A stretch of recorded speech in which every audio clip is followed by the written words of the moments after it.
wife and I want to share this with you. My wife and I lead a small group on Wednesday nights, and I'm home. And Mike has come and shared his testimony.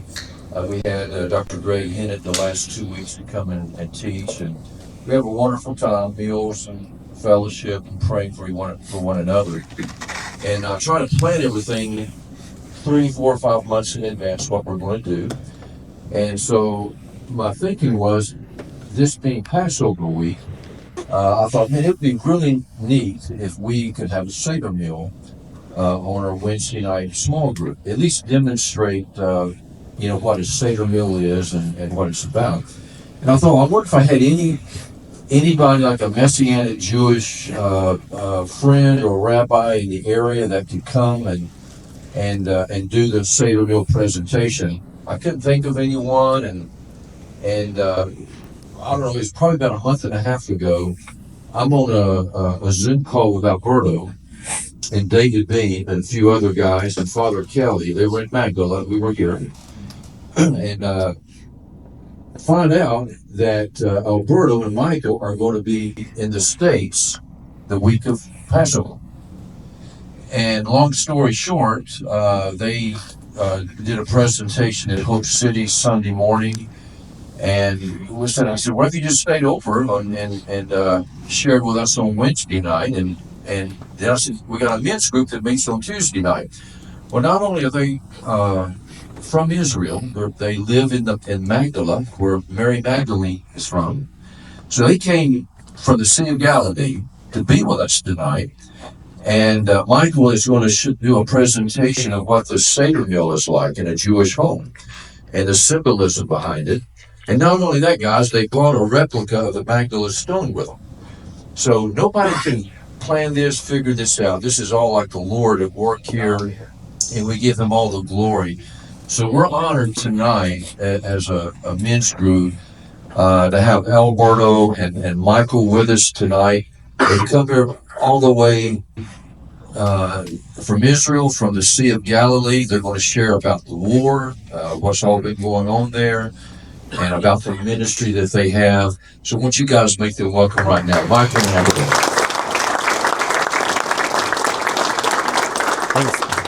Thanks, Roy. Thanks, guys, for having us. I wanted to share a bit about the Seder Meal, which I'll start by saying I'm not Jewish. I grew up Christian. But man, let me tell you, for me, these last few years, as I've been able to go to Israel and to connect with the Messianic believers there, Jewish believers, it has done something to my faith where growing up in the church, it was easy for me to say, I know it all. I'm an oldest child. I took a lot of responsibility, went to Bible school. Like, I've got it under my belt. But being with Jewish believers, it just, of course, I knew Jesus himself was Jewish and he was in the land where we're living now, but there was this new sort of intrigue in my own faith. So that was kind of my own personal draw. My mom, I was homeschooled. My mom, to her credit, part of our educational experiences, would do the Pesach or the Seder Passover meal with us to help us learn. And I remember the first time as a 12-year-old or something, I cried at the end of the meal because I'm like, seriously? We have like a bone with no meat on it. We've got egg. The meal was horrible. And she's like, don't worry, we got lasagna in the fridge for after. I was like, oh, well, thank God. But didn't grow up with this culture. So for me, it was just something to learn, because the Jewish people to this day are still waiting for the Messiah, right? That's who Yeshua was. That's who Jesus was and came, and that we as Gentiles could be grafted in to God's people. But they are still waiting, and they hold on to these traditions. And as much as I am glad to be here and sharing this with you, I'm a little bummed I'm not in Jerusalem this week to be able to experience it, but that'll be next year. So Roy's wife brought together all the elements. I'm not, because we want to share about Magdala, I'm not going to walk through all the steps, but essentially what it is, and also I'm not Jewish. I didn't grow up with these traditions. So I wanted to talk more generally about the meaning and the symbolism behind it. Because what we do on a pretty regular basis, right, is taking communion. That was that came from Jesus' Last Supper, which was the Passover meal. All of his ministry was leading up to that moment of him being what we know as believers through the arc of God's story in the Bible, that Jesus was the Passover lamb, right? Do you guys know the context? Like, someone give me, just shout out, what is Passover remembering in the Old Testament? The Exodus, right? And it's the blood that was put over the doorstep so that the angel of death on the 10th plague would pass over. And it's this remembrance of coming out of Egypt, coming out as slaves in the land where they were held captive. And so I know it's not really related, but right now there's still hostages in Gaza. And I was listening to some Jewish podcasts recently, and they were just stressing the importance of remembering this time, right? This is a time remembering the slavery in Egypt. And yet, even today, there's still people held hostage in Gaza, Israelis. A few American citizens are still there too. And so that's something to think about and ponder in this time. Even though it's not our Jewish experience, but it's something to be thinking about. So I once got a chance to do another, on the personal side, I got a chance to go to a rabbi's house at the Chabad of my university, Virginia Tech, where I went to school. As I was starting to get interested, I knew I was going to Israel, and it was an amazing experience. I'm trying to just share a bit in like 10 minutes, but this thing was like 2 hours long. We went through what's called the Hadaggah, which is like the telling. It comes from the Hebrew word, the verb to tell. And you were reading scripture, we were telling the story. This rabbi has like 9 kids. They're jumping up on their chairs and just reciting things in Hebrew. And it was an incredible picture for me to see how these traditions have just been passed down and preserved. And you're going from scripture to the telling. There's a lot of rabbinical sayings and teachings that have been included in the tradition throughout the years.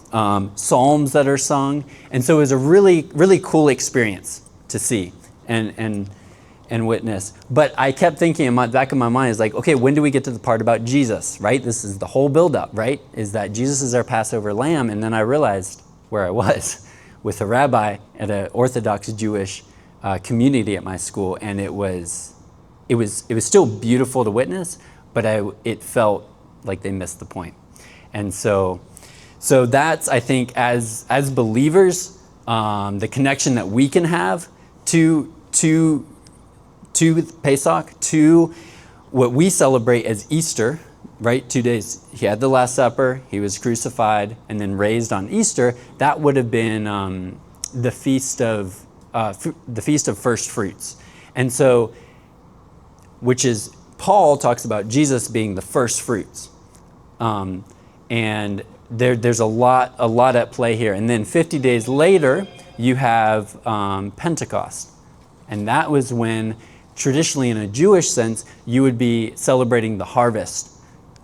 The giving of the Torah. And so as believers, that's when the disciples waited and then received the Holy Spirit. So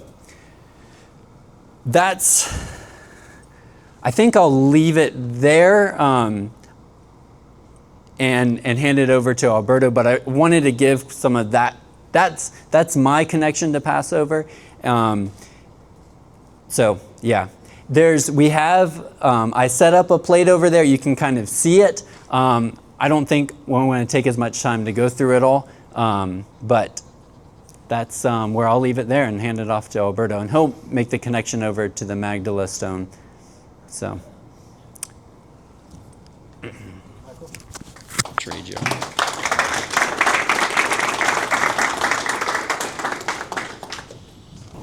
Thank you, Michael.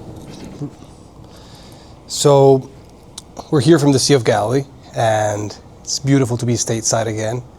I've been in Israel for almost 2 years now, and I've been in and out, but it's been quite the experience. And before I get started, I just want to say thank you to all of you for having us over for this event. Thank you to Roy as well, who's prepared all of this and given us a platform to speak. Is the microphone working? In Israel, you learn how to be loud because everyone is just extremely loud over there. But I just want to say thank you, really. It's a pleasure to be here. Thank you to David as well. We've been in contact for some time now. And then thank you for Pastor Glenn as well, who he was in charge of he was the man responsible of bringing the stone over all the way from Texas. So he took a drive for us, and we're very thankful for that. But we are here to really talk about what Magdala is, what we've been working there, what this last almost 2 years has been like in Israel. And it's been quite the experience. But before I get to that, it's an interesting thing that we're working on, because I am a Catholic myself, and I have a great connection to Israel as well. And Michael is a Protestant and evangelical. We've been working together for a long time. And this is really the spirit of Magdala. So before I get into more of the details, I'd like to tell you guys a story. And this story is how did we get to Magdala? How did we find this archaeological discovery? How did we find this first century synagogue? What does this mean in our times? What does this mean in our faith? And I'd like to take it about 60 years ago. So 60 years ago, in the Catholic Church, we had something called Vatican II. And Vatican II is this very controversial moment within the Catholic Church. You have a bunch of cardinals and bishops getting ready in the Vatican, and you have a bunch of incense being thrown around and a bunch of candles being lit up, and it's this council for 4 years, right? And in this council, the controversial things were a stance by the Catholic Church fighting against anti-Semitism. It was in the 1960s when this started, and it was just very clear what had happened a few years ago, with World War II. So it was this solid stance. As a church, we didn't know exactly where we stood. And this time, the Vatican comes in and they say very clearly, if you're a Catholic man or woman, you stand against anti-Semitism. And then this other thing that was very controversial in many ways was this ecumenical effort, right? It was said in this council, listen, as Catholics, it is our mission now to go and reconnect with our brothers, Christian brothers and sisters. And it was very controversial because you had a group of cardinals and bishops saying, what do you mean we're going to go out there and engage with these other churches? What this could mean for us is that our people are going to go over to the other churches and we're going to lose them. And then the other priests were saying, what do you mean we're going to lose them? They were never your people. They're Christ's people, right? So eventually this set of documents passes. It passes through the council. It becomes official. And the moment that it becomes official, the moment this document becomes official, many efforts start happening. And one of these efforts was targeted to the Holy Land, because the Holy Land is for all of us at the end of the day. Israel is for all of us. And we have this incredible connection, and they sent us. They sent a group of a family within the Catholic Church. I belong to this family, and they sent initially a set of priests. That is one of them. He's Father Kelly. He's an Irishman. If you guys go to Magdala, I'm sure you guys will meet him there. He's quite the character. And they send another priest. His name is Father Juan Solana. And when they send him over, they entrust us, they make us stewards of this incredible place just outside the old city gates, which is, the name of this place is Notre Dame Center of Jerusalem. And the Pope assigns us to this place, and he writes this letter. And in this letter, he says, your mission is to go to the Holy Land and develop this place, restructure it, and to make this place a place not only for Catholics. Yes, it's important to have them, but it's important to also have our other Christian brothers and sisters. Not only Protestant churches, but it's also important to have Orthodox churches in there. At the end of the day, we're all Christians. So we get sent over to that place.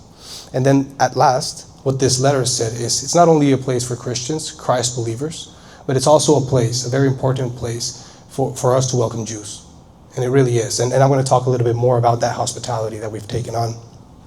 So this was back in 2006 when this happens.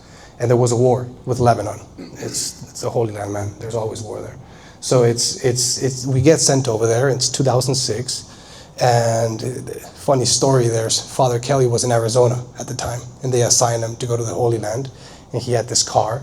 So he takes it to the mechanic to get it fixed, probably in a place not as fancy as this one. But they take him over to this place, and he tells the mechanic, hey, I'm leaving. I want to say goodbye to you. I want to check this car out.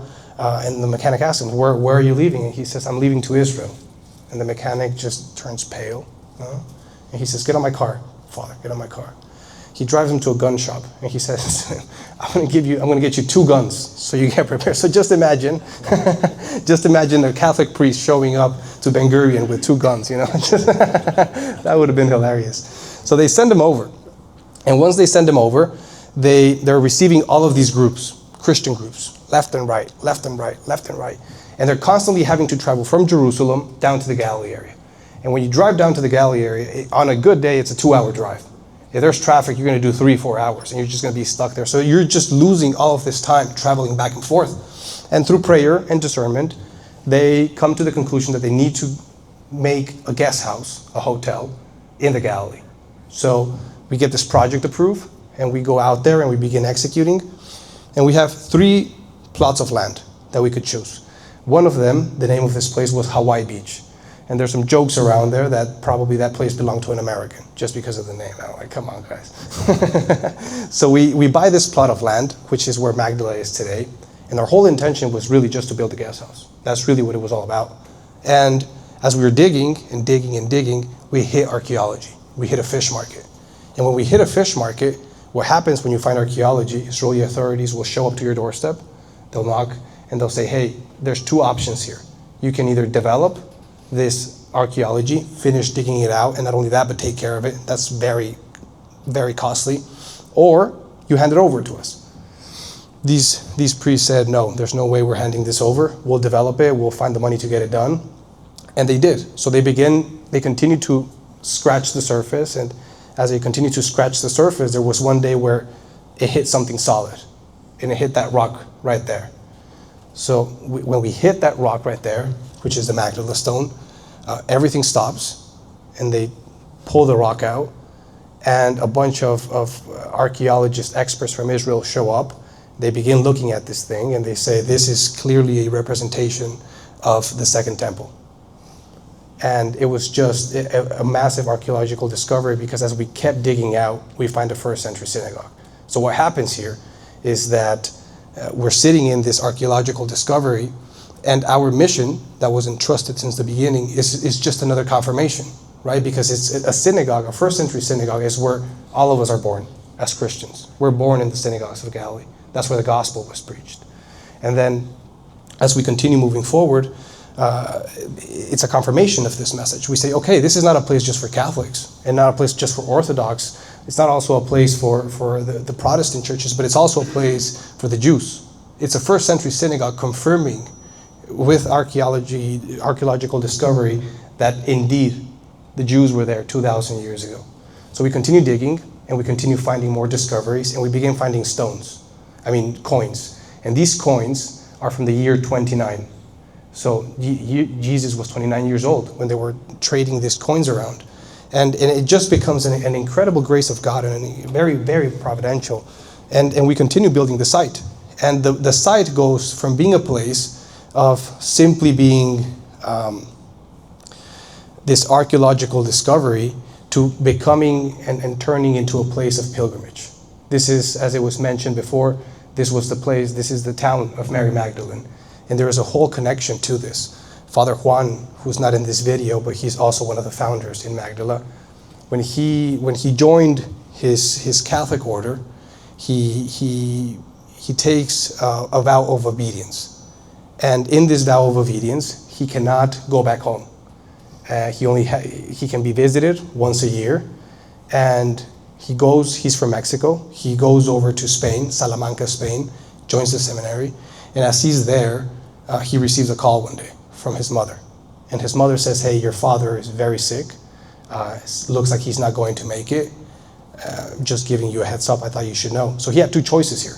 He could have either leave the seminary, and he would not be able to join again, or he stayed. And the man decided to stay. That's a testament of his faith. So his father dies. And after his father dies, his mother travels to Spain about 1.5 years after that. And they're having this very intimate conversation about the death of his father, faith, what God means to us in our lives. And he asks his mother, how did you get your faith? What drove you to believing in Christ? And she talks about Mary Magdalene. Father Juan was 18 years old, and he just becomes fired up about Mary Magdalene, just incredibly fired up. And this lasts maybe 2 or 3 months, and then after that he continues with his journey and completely forgets about her. So this discovery was just for him, it was a full circle moment where he says, wow, this thing that solidified my faith in a time where I was so, imagine the guilt that you can feel when you say, hey, my father was sick, my family in a way expected me to be home, my father dies, I'm not there for his funeral, and this woman just kept his faith in his heart. So we continued developing the site, and as we continued to develop the site, it was very clear to us that it had to have this ecumenical focus to it. And we've done a good job doing that. And that's how we have connected with a lot of our Protestant brothers and sisters. Sometimes we have more complications dealing with the Eastern churches, the Orthodox churches. But with the product, that right there is Pastor Jan. He's a Assemblies of God pastor from the Netherlands. Great man, very funny. And so as we begin to develop this site, every year we receive a visit from someone in the Vatican.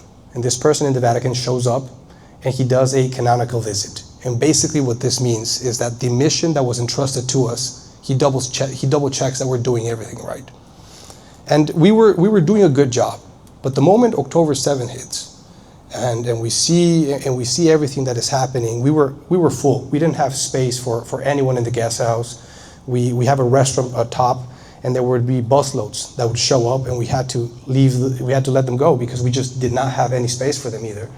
So from one day to another, took about 3-4 days. I drove a bunch of people to the airport, a bunch of people to the border for them to get out of Israel, and it's an empty place. It's really an empty place. It's this massive hotel, this beautiful pilgrimage site that was just blessing so many people on a daily basis to just being empty. There's 3 priests and 2 or 3 lay members there. And we're sitting there and we get a visit one day. We get a visit from the Israeli authorities and they say to us, can you take in 230 displaced Israelis? And this is what Magdala is about. How can we say no when the mission to us was not only take in your Christian brothers and sisters, but also taking your Jewish brothers and sisters. So we welcome 230 people into our guest house, and they lived there for about 1.5 years. But as this is happening, we all sit down, the members of Magdala, and we really had 2 choices. First choice was, hey, we'll keep our head down and we'll try to survive during this period of calamity, or we get back to work. And we just decided to go back to work. We laid out a plan, and we did also an analysis of how good were we following up with our mission. And if you were to look at Magdala today, it's a place that, yes, has this ecumenical spirit, but the majority of this site has truly been built out by Catholics. So that's why Catholics come in, and when they come in, they feel right at home, right? Because they'll come in and they'll see a wall with a few names, they'll see their parents' names in that wall, or their grandparents, or even their own names, right? We have a volunteer program as well. And within this volunteer program, we'll welcome about 40 individuals at a time. And they live in the shores of Galilee. And they get to spend about 3 months in the area.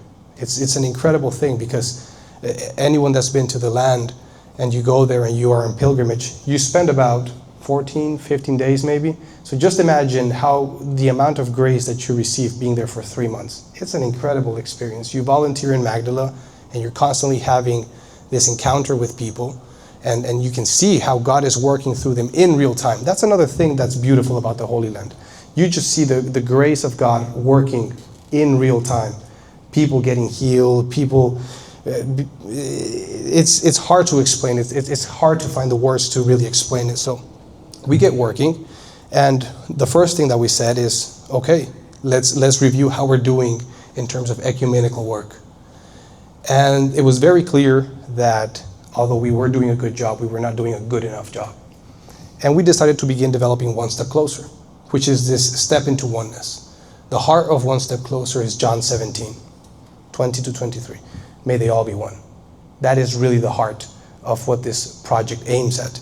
Unity is a very strong word. So we pick oneness because at the end of the day, unity might challenge us too much, but oneness and taking one step closer to each other, that's something that we can do. So we began developing this program, and as we're developing this program, it's around November. And we have the idea, November 2023, we have the idea, it's cranking, but I had to leave the Holy Land. And I had to leave the Holy Land because I had to get my visa. I had to come back to the States, get my visa process done. And with that came so many questions. Imagine you just go back home and you show up to your parents' house and your brothers are there and they're like, are you really gonna go back, man? Have you not seen the news? And you're like, yeah, I was just there, man. I know that what's happening over there. So I spent about 3 months on this side of the world, and Father Kelly continues to develop this one step closer. He's been one step closer all of his life. The moment that he was ordained a priest, they immediately sent him to Germany, and they said, go work with the Lutherans over there. And when he was done with his work in Germany, they said, go to the States. And he was very involved with Protestant churches here in the States as well. And then from there, they sent him to the Holy Land. And in the Holy Land, his work has always been ecumenical. We have a joke in Magdala that a group of Catholics shows up for a tour, a group of evangelicals shows up for the tour, and he will not even look at the Catholics. He's a priest at the end of the day. He won't even look at the Catholics, goes straight to the evangelicals, and he just loves engaging with them.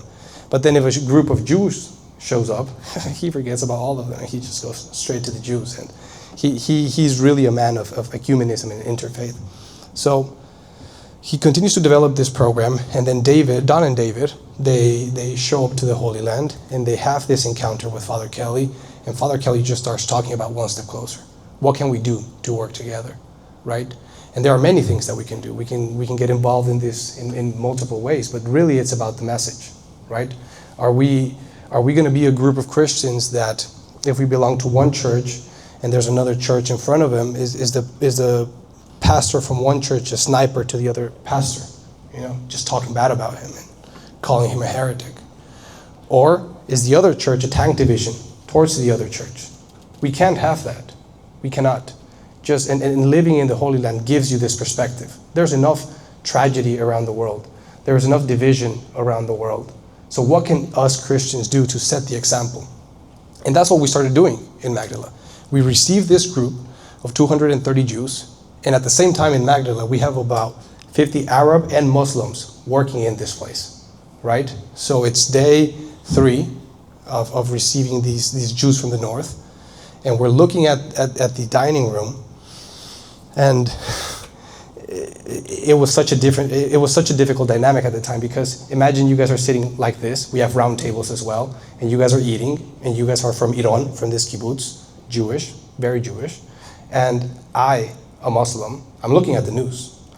Everything is fresh. I have to go and pick up your plate and clean your table, and ask you if your meal was all right. And then the other person, the Jews, are also a little bit, okay, what if they want to poison me? What are they putting into this food? Very valid. After those very graphic images of the first days, very valid. And we're sitting there as Christians, there were maybe 6 of us, and we're thinking, this is going to be a tough time, man. This is going to be a very tough time. And if we really are about one step closer, if we really are about ecumenism, if we really are Christians for that matter, we need to set the example. And every single day, man, I'm telling you, every single day was about doing that work individually with every single person. It didn't matter. Towards the end, they spent almost 2 years with us. Towards the end, it was a beautiful thing to see. The day that they left, they left towards the end of February, they were crying. They were hugging each other, Jew and Muslim, Jew and Arab, hugging each other, crying, saying, thank you for making my bed every single week. Thank you for picking up my plates. And then the Arabs and the Muslims saying, thank you for treating me with such dignity. And it was a beautiful thing to see, but it was work that we had to do. So if we could do that there, imagine what we could do collectively in the world, setting up this example and saying, hey, together we can work and set the example right, and people will start treating each other nicely. We will be a true testimony to what our faith is. So we begin developing one step closer, and as we're beginning to develop this project, I come back, and as I'm coming back, I stop in Madrid before taking my flight into Israel. There were no direct flights. So what you had to do was you had to fly from the States into Europe, and then you'll take a flight with El Al. El Al is the Israeli airline, which has an anti-missile system in it, and they were really the only airline flying in. So I had to spend about 2 days in Madrid, and we jump on a call. It was the first time David and I got introduced. We had this call about One Step Closer and everything that we could do together. So from there, it's already been a year that we've been in touch. I think a month ago, or less than a month ago, it's been that time. And it was really beautiful. It has been very beautiful. And for me, it's been a personal journey as well, because you're living your faith and you're living in this place where there is division, man. I mean, yes, towards the end they were friends, but there is division, and it's a very, very clear division that exists. And it's tough because it's almost like you're living there with these people and they're not your family, but you show up one day and everyone's crying. And you'll ask, why are they crying?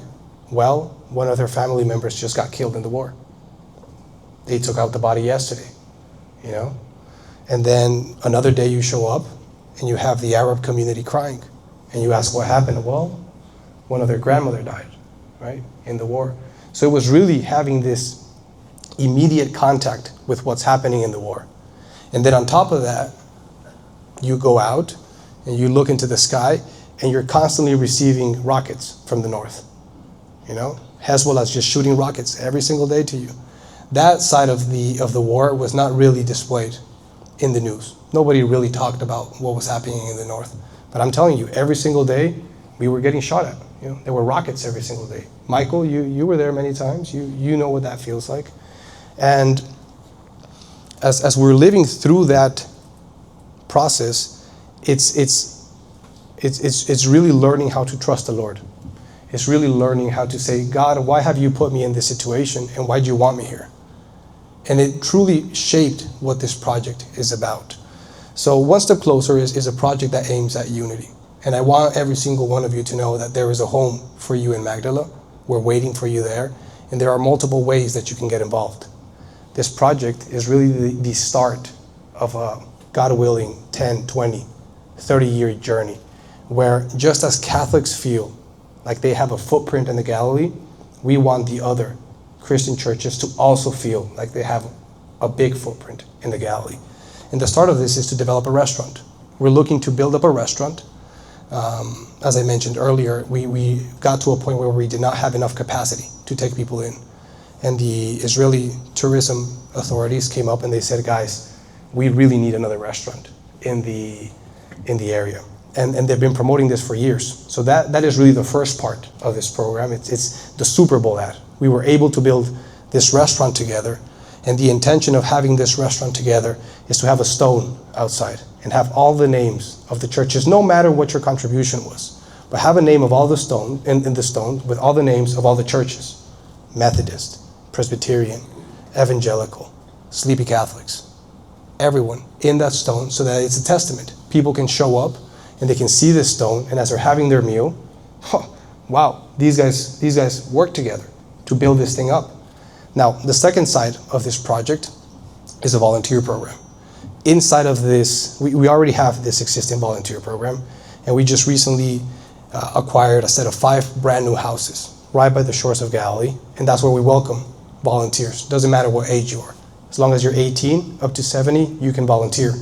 And we'll welcome you there for 3 months, and you get to volunteer in this restaurant, right? And the whole purpose of this is to replicate what we had to live during that time, to replicate it in this restaurant. I may be a Catholic and you might be an evangelical, but I go out there and I pick up your plate and I have a conversation about Christ. That's the highlight of our faith. We have the Sea of Galilee right in front of us. How can we not talk about Christ? That is what we want to build, that volunteer program. And as they're working here in this environment, eventually, there's 2 days in the week where they go and we take them to all the holy sites. And it's $900 for 3 months, right? $900, you spend 3 months in the Galilee, you have breakfast, lunch, and dinner every single day in Magdala. We host you in this brand new set of 5 houses. If you guys are younger guys, between the ages of 18 to, let's call it 30, and you guys want to do this over the summer, talk to me afterwards, and we would love to have you guys over. So you spend this 3 months, and those of you who have been to the Holy Land, you guys know that $900 typically doesn't get you anything. in the Holy Land. You'll burn that in 2 days, right? So for $900, we travel, we take you, we bring you, transportation, everything, the whole thing. But why? Because we want you to have that encounter with the Holy Land. Not only an encounter with the holy sites, but over the last 20 years that we have been in Israel, we have made great connections. We know people in the Knesset, we know people in the academic institutions, companies, corporations, wineries, breweries. What we want you to do as well is this effort of go and engage with the Israelis. Go and have that experience.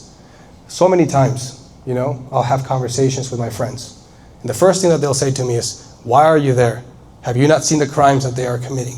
My response to them is always, come and see for yourself. Travel to the land. Yes, it's so easy to talk, from your screen, miles and miles away, where you're not getting shot rockets every single day. Come and see.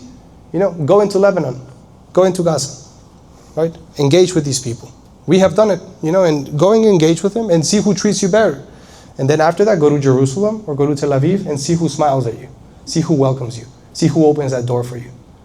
So we want them to engage with the land. We don't only want them to engage with Christ and our story as Christians, but we also want them to engage with these beautiful communities that we have developed conversations with. Now, the third aspect of this project is an art piece.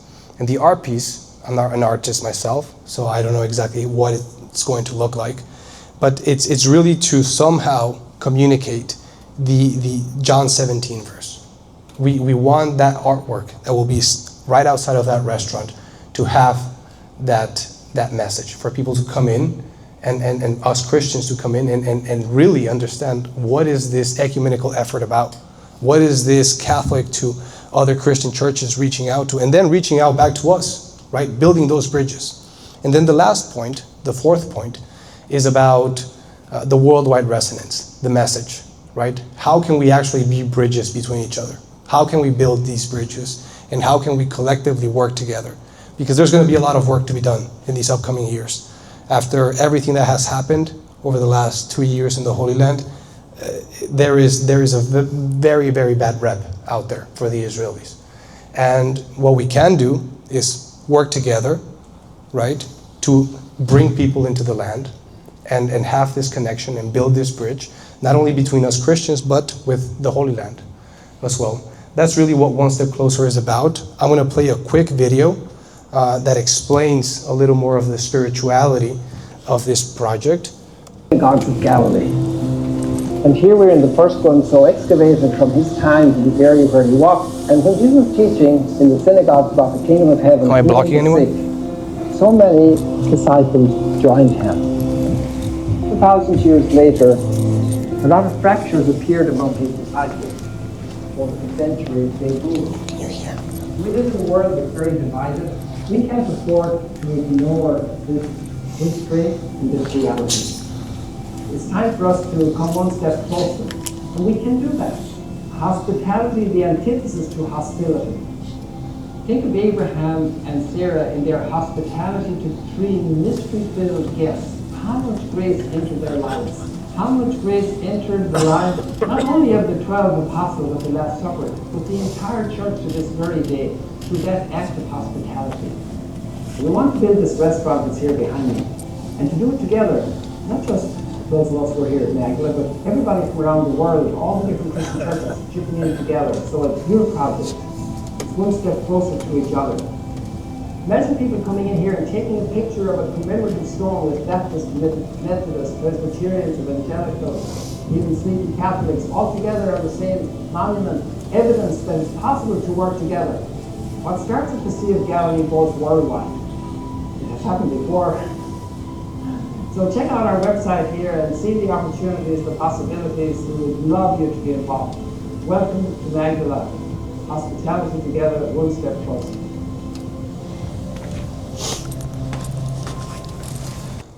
Well, that's really what we've been working in the Holy Land over this past year and a half, ever since the war broke out.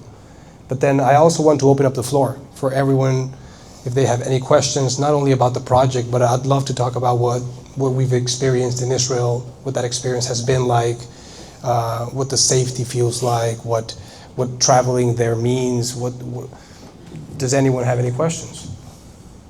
Hey, Alberto, I'd like to just say Yes, something if I could. of course. I'm David. I've been over there a few times. Okay.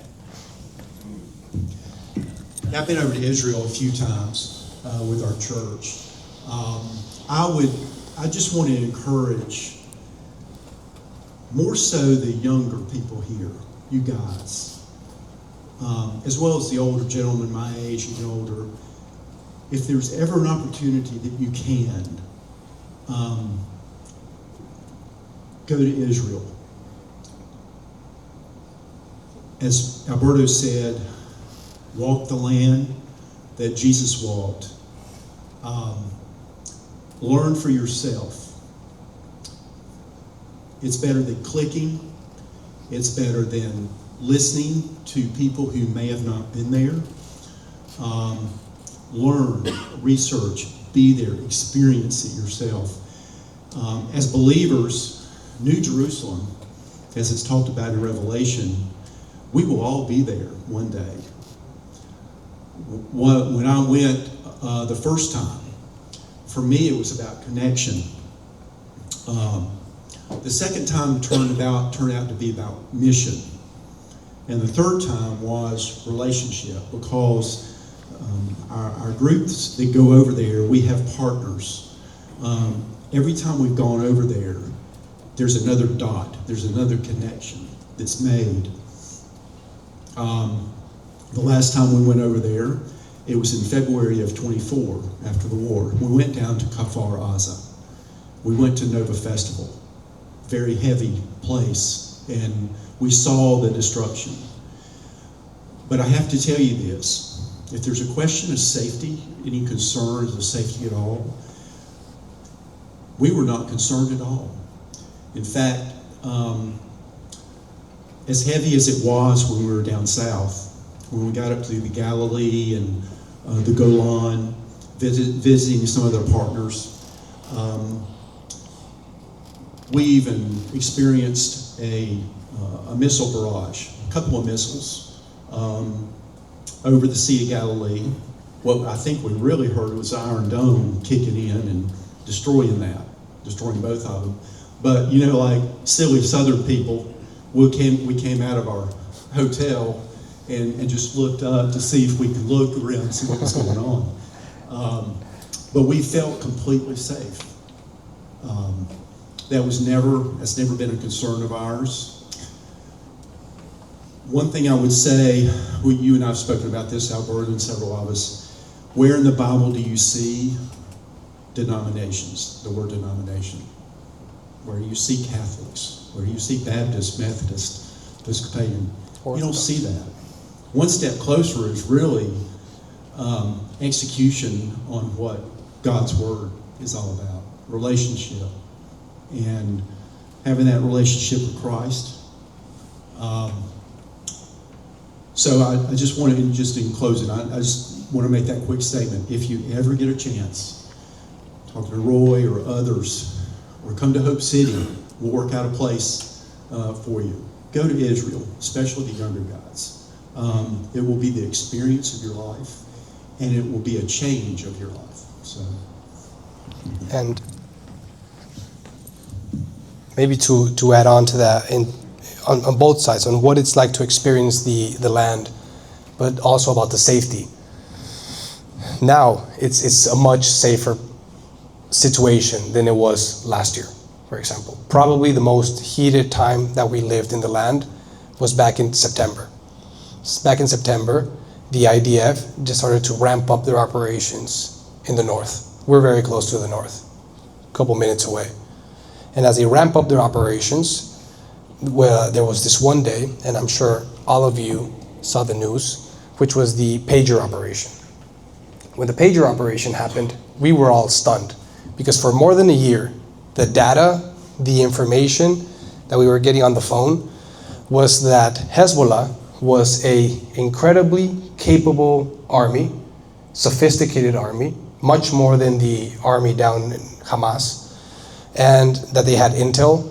They were trained by the Russians. There were all these news going around. And you would question yourself, right? Because you would see Nasrallah come out in the news, and he would talk about, we will bring down the American ships if you bring them over to the Mediterranean. And if Israel decides to come in, we will completely destroy them. And you're looking at the American ships, and the American ships are not getting close. And then you're looking at the Israelis, and the Israelis are not engaging. The people that we were hosting are from the north. They're from a kibbutz called Iron, and this kibbutz borders. It's right on the border with Lebanon.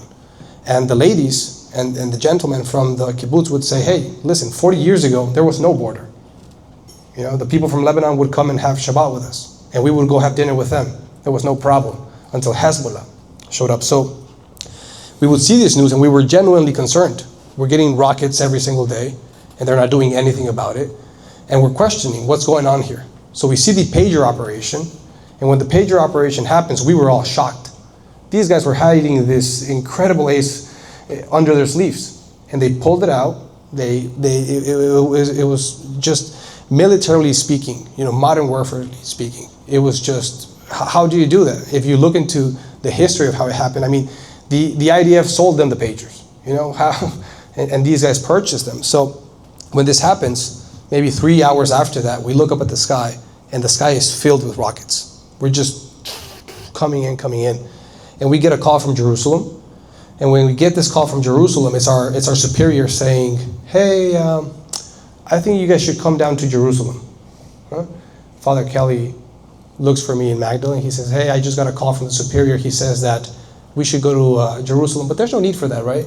I said, no need for that. We call him back and we say, hey, we're not going to Jerusalem. And he says, no, I don't think you guys understood. I was giving you guys the option, but it's actually an order. Come to Jerusalem. So we come to Jerusalem, and then that very same weekend is the weekend that they take out the entire top organization of Hezbollah, just one after the other. We were sitting there just eating, and we were looking at the news live. And then a few days after that, we get the Iran attack. And it was an interesting moment, because we were hosting a Jewish couple that were getting married. And as we're hosting them, we're getting rockets. The sky is filled with rockets. I mean, you can just see them coming in. They're getting married in the basement, dancing. I have a video of that I can share with you later. But it was a beautiful thing to see. And how something beautiful can happen when there's chaos outside. So then after this attack, comes elections, right? And then after elections, Trump goes into office. Trump wins. And when Trump wins, there's silence. Suddenly there's silence. But there's still something out there saying, hey, will he make it into office, right? So you still get some chaos here and there. But the moment that he goes into office, it's quiet. It's been quiet since. Flights are coming back in. Pilgrims are coming back in. So it's just incredible to see how one man can stabilize an entire region. But then it also goes to how order can be restored, and that's where we can come in, and we went back to the Galilee after that, and since then we have not had any sirens yet, and I can tell you we feel 100% safe. Michael and I travel all the time. You'll always see us just traveling around the city, the country. And it's completely fine. You will see people with guns, and you don't feel threatened at all. They're soldiers. They're trained soldiers, and it's just like if you were walking in Texas. Pastor, you want to say something? Pastor Glenn McGill here. Hi there. I just want to make a couple of comments here. I run a ministry in Zimbabwe, Africa, and many of you that have done mission trips into third world countries know just being there has such value to people. There are people that are hurting and struggling, and just the fact that God stirs the hearts of men and women halfway around the world and comes to them in their time of need is a big deal. Now we look at Israel, and Israel is not the desperately poor country that third world Africa is. But this is a big deal, because these people feel all alone in this. They are so vilified. They are so hurting. They are so broken. And the fact that you go there just to say it, I care about you, is a big deal. It's a big deal. It really is. It's mission work. It's mission work, and they need this reinforcement, this encouragement. Something else. I'm in my 70s, and I'm a boomer. You remember when boomers had baby before it? We were baby boomers at one time. Now we're just boomers. We're too old to have baby attached to it. But I'm in this season of my life where I'm thinking about legacy. I have 12 grandkids, and I desperately want them to know what our family is about, what our family was committed to, and who blessed our family through difficulty after difficulty in our existence here. And I love the idea of a stone that has names of people and churches that have participated in this. I would love to say to my granddaughter, go to Israel. Go to this spot. You're going to see your family's name, because this is your heritage. This is your mantle. You aren't just ordinary. You are special. And when God calls, we respond. It's that season of my life. What do I want? Do I want a street with my name on it? Or do I want to have something? In San Diego, there's a cross on a mountain. And they've been fighting because it's on public land and everybody wants to take it down. Oh, I wish it was my grandfather that put that cross there. I would love to say to my grandkids, that's your family. That's your family. That's who you are. Carry this mantle. Be a champion for Jesus. So I just think it's a big deal, and I'm honored to be here, and these guys are great. God bless you. Thank you, Pastor. Yes. I do have a quick question. As you said, Go ahead. we're planning next year to go. The one thing that we get when we talk to people about we're going to Israel, is it safe? Is everything good? I mean, how do we convince them? Or is there a way of doing that? Yeah, well, maybe talking to people that are in the land, and we are one of them, but we have many other friends that are in the land as well, believers, that can talk about their experiences. And I was just in Europe before coming here, and I was in Italy, I was in Rome, and you feel Rome is a first world country, right? And supposedly Italy is a very organized country. And I can tell you it's just been overrun with crime and violence. You'll be walking around the street, you have people picking your pockets, people getting close to you and touching you. You have murder going on, rape going on. You will not get none of that in Israel. And then about the situation of the war, right? Rockets. You have the Iron Dome. We've been shot rockets so many times. I have countless videos on my phone. And I was kind of like David as well, just filming, everything that's happening. And you will not get hit. You will not get hit because you have the Iron Dome and you have fighter jet planes flying and bringing these things down. And sometimes it's a beauty to watch, how they're just bringing these things down. So that is very beautiful as well. And it's a very well-organized country. It's a very well-organized country that takes care of his people. Pastor Glenn just said, these people are alone. And they truly believe it. They do believe this. After the war happened, a lot of the people in Israel, their hearts became stones. And they said, there is no one out there in the world that believes in us, that wants us. And they take care of each other. They take care of their people. They take care of their land. And if you are there, if you're visiting, they are so grateful. I can't even communicate to you how many times Jews will come up to me and they'll say, what are you doing here? Like, why? You could be in Arizona, sipping a margarita, enjoying life. Why are you here? Well, because it's also about proclaiming your faith, right? It's how much do you actually believe, And when I was in Italy, I said this to some Catholics I met. I said to them, it's easy to be a Catholic or a Christian, where everyone around you believes in Christ. That's an easy thing to do.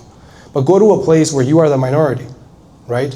And help and be a missionary, like Pastor Glenn said. So they will take care of you.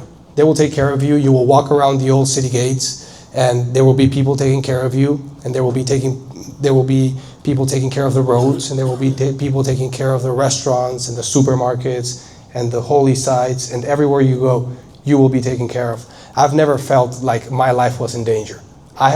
Recently, I've been passing a lot through Europe, and I have felt more insecure in Europe than in Israel. I don't know. We were there in 23. You know, there was no war going on then, but while we were there, they said there was rockets fired in Gaza. We never heard any of it, but there was military walking everywhere. You see guys with guns, but we never once felt insecure at anything. No, not at all. Not at all. And the war feels a lot like it's about to be done. The war is about to be done. There's some details to be handled in Gaza. That's what it feels like. And the moment that is handled, well, there will be peace in the land. And we were just talking about it. We were having a burger over at Nick's with David, and we were talking about how beautiful not only the Holy Land, but the Middle East will be after this. If you have peace there, you can build a beautiful thing. The guys have money; they can build it out if they want to. There just needs to be peace, and so yeah, the country looks like it's going that way. It feels peaceful. I'm going back in about a month. I'll be back there. And I will continue to go back because I genuinely feel safe over there. One additional thing I would say is blessing Israel, blessing the Jews. You will be blessed. You all know that scripture. And if you get in that habit of going over there, like several of us have, but even if you just go over there one time. You'll probably exchange dollars for shekels, or just, keep some dollars with you or what have you. It is the biggest blessing to go over there. And when our church groups go over there, we will take 5 or 6 suitcases. Roy, you've seen this. We'll take 5 or 6 suitcases full of candies or one of our guys likes Irish Spring soap for whatever reason, goldfish, actual money. You take all kinds of gifts to these partners that we've met over time, and you just can't wait to just see the smiles on their faces. But then we'll hand over, we'll make it possible for each of the travelers to give 200 shekels to a person, and it's for them. It's between them and God to determine who they give that to. It's a perfect stranger. We've all done it. It's amazing when you open your heart and open your mind to finding relationship and connection. The Lord will put that person. So it's really, you're going over there. Yeah, you're going to go over there to see the sights and walk where Jesus went. That's important. That's really something you want to do. But also go over there with an open mind to bless them, as you're talking about and Pastor McGill's talking about. Go over there to bless them, even if it's just saying, we love you, we care for you. Why are you here? What are you doing over here? You could be over there in the United States. Well, we love you. We love Israel. They don't need to know that you're a Christian. There's certain things, do's and don'ts, when you go over to Israel. We prepare our groups for things like that, but tell them to just we love you and bless them in some form or fashion, and see the sights too. We were just with a man in Tennessee, in Nashville. His name is Don Finto. And we were having this conversation with him. He's 93 years old. He's been going to Israel for a very long time. Maybe some of you have read one of his books or know him. And at one point I asked him, Don, why are you in such a good shape? Why? Firm handshake, the man is driving, the man is riding, he's screaming, talking, super active. And he says 2 things, Alberto, 2 things. I've been blessing Israel for a very long time. And second, I hold no grudges. I don't hold things against people. And I said, in a way, that's one step closer. Why hold grudges between each other? Why hold grudges between the separations that we've had for a few years? Let's highlight what's important. It's Christ. But taking it back to the blessing Israel side, you have to understand that there's always going to be more people. There's always going to be less people blessing Israel than more people blessing. And sometimes it's a complicated line to stand on. Who do you stand for? You see everything on the internet, right? Go see for yourself. Experience it yourself. And just know that there's always going to be less people supporting the Holy Land than more people supporting the Holy Land. Yes, my friend. For the college protests that are for Hamas at these colleges, what would you say to that situation? Very easy. Travel to the land. If you're taking so much time protesting, take 10 of those days of your protest, fly into Tel Aviv, and drive down to Gaza, and see if they welcome you. You know, and if you don't want to go into Gaza, because they probably will not want to go to Gaza, try one of the more, maybe try the West Bank. You know, something lighter, and see if they welcome you there. Go to Nablus and see if they welcome you there, and show up with all of your ideologies, and show up with all of your banners and your clothes, and go show up there and see how they treat you. And then after that, go to Tel Aviv and see how they treat you over there. Or you don't have to go to Tel Aviv, go to Haifa and see how they treat you over there. And then they will come back and they will see the big difference. I don't know if that answers the question. Thank you. So I've been super blessed, and I was blessed enough, I worked here at RCR, and was blessed enough to win. Mike Dillon pulled my name out of the hat and for a trip. And my wife and I are planning on going in November, so I guess my question to you is, who do I need to get with as far as to being able to see all the sites and making sure that we have an impact on Israel, as I feel like Israel will have? I think the best way to do this is to connect with David, and David has a lot of partnerships, or Roy, and you can connect with either or. They have a lot of friendships, a lot of partnerships, and they can redirect you to their friends. And if you're a friend of Roy or a friend of David, you will be a friend to them as well. Okay. Thank you, David. Thank you, sir. We really appreciate this. Give them a hand, guys. Thank you. We get Dylan to come up. We had a great experience today. Come on up, Mike. We had a great experience today. We were in Martinsville. We were at pastor's luncheon, the same as we did here. We're preparing in May to go, get some information on it. We're preparing in May to do a rally up at one of the retreat centers. We're hoping for 200 men to show up. Martinsville's a small area. We're hoping for 200 men. We're also hoping that they will start a Bible study like this, a men's fellowship. I'm not sure it's a Bible study. I'm not sure what we do sometimes. But to start a men's fellowship, we were trying to explain to them what was going on down here. I really couldn't explain it. All I know, the door's open and y'all come. Sometimes we're not well organized, sometimes we really don't know what we're doing, but y'all come, and we appreciate it. And what we want to do, again, is build a men's fellowship. It goes back to your church, start a men's fellowship, or get a group of 2 or 3 people that you're friends with, go have coffee, go have dinner, do something. Connect with the church and connect with each other, because we come from all kind of backgrounds. There's some Baptists, there's some Methodists, there's some Presbyterian, there's probably some tongue talkers in here. There's all kind of people in here, which is good. We're trying to bring men together for men to stand up and be what men are supposed to be. It's pretty simple. But we can't tell you enough, especially our young guys, our old guys. We can't thank you enough for continuing to come, because we're just providing a place. You're the ones that's going to have to go out into the world tomorrow, the next day, the next day, the next day. And what was the last word that Jesus said as he ascended into heaven? Go make disciples. That's our job. That's because I heard a guy say, life on earth is short, but eternity is for a long, long time. Amen. So you know somebody that needs to know about Jesus. So let's go out and do what we're supposed to do. Grow a backbone. Don't be embarrassed. Mike sold Cutco knives when we came along. We needed them some money. And what they taught us, you're going to get 16 no's before you get 1 yes. Then you might get 20 yeses.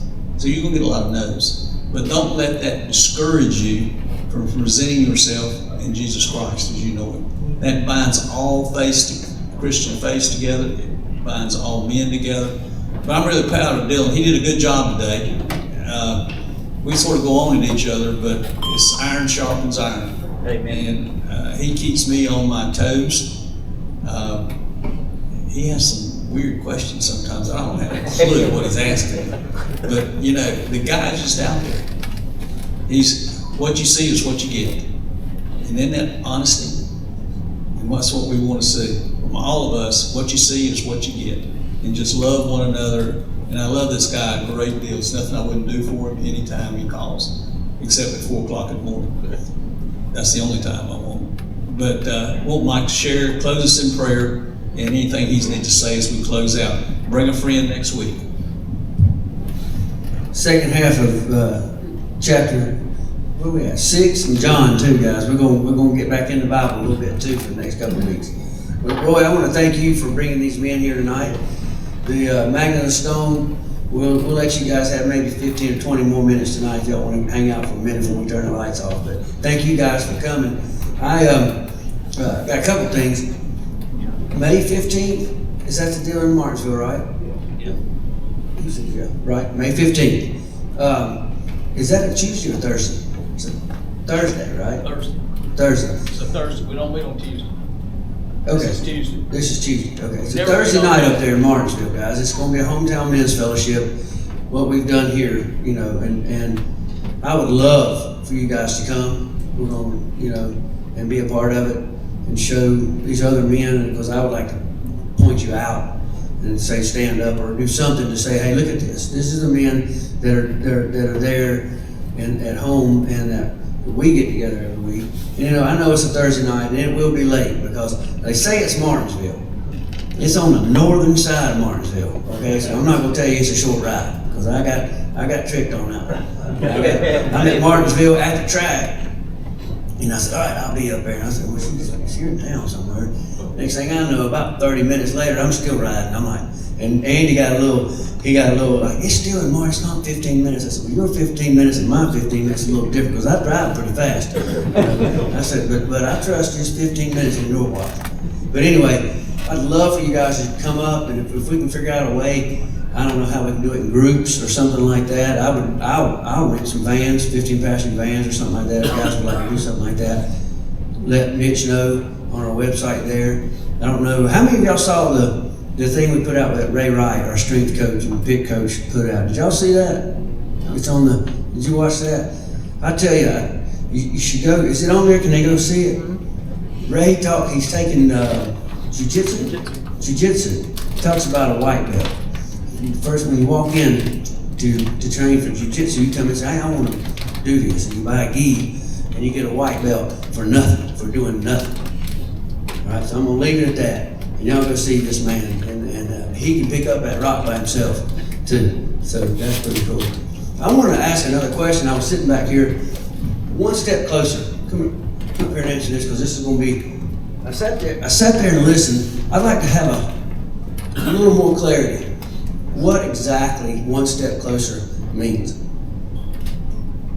One step closer really means a step closer to each other as Christians, brothers and sisters. And there's practical ways where you can get involved into doing this, but there is also the intangible ways where you can get involved. And that really is just not being a sniper to your other Christian brother or sister, because they might be Methodist, or they might be Baptist, or they might be evangelical, or sleepy Catholic. Doesn't matter. That's right. All right, cool. I did ask that. Is there a way to donate to that? Yes. Money-wise, financially, to help them out financially? Yes, there is. There is onestepcloser.org is where you can go online, and you will find a lot of information, videos, and the practicalities about the project. But it's onestepcloser.org. How much money needs to be raised to build a restaurant? We're looking to raise about $5 million. Yes. Roy needs that. A few of these cars might be able to.